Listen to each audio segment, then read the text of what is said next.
All right, we'll move to this. Later today, President Biden is expected to deliver what is billed as a major economic address after inflation started ticking back up last month. It did it again. We were at 3.2 as it rose from 3. Now we're at 3.7 in August. Gas prices increased nearly 11% from last month. The cost of air travel, car insurance, hotels, utility bills also spiking. Food never went down, so that's always high right now.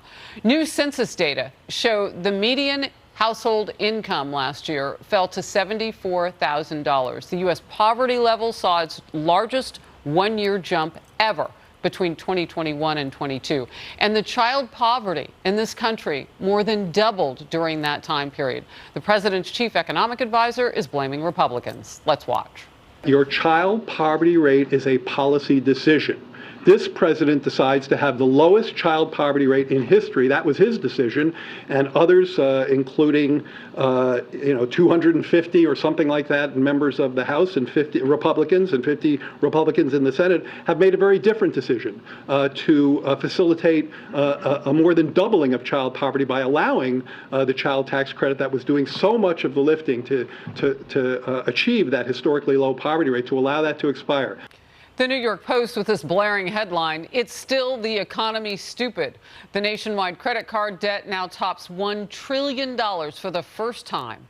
The average per household, $10,000 is the debt that they hold. Senator Hawley, you just filed a bill that would help with those staggering interest rates, so at least knock down part of the problems. That's right. What my bill would do is cap credit card interest rates, Harris, at 18%.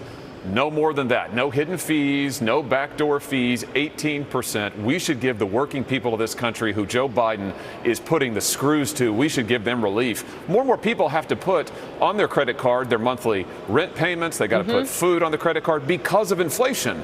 And now if they do that, the average interest rate, Harris, is up around 30% on these credit cards. That is outrageous. We ought to give working people real relief. Well, and Senator, what I've been pointing out, when you put food and gas and those staples on your card, you're basically paying twice for them because of the interest that will be laid. You won't even get much use out of them because you're going to eat immediately.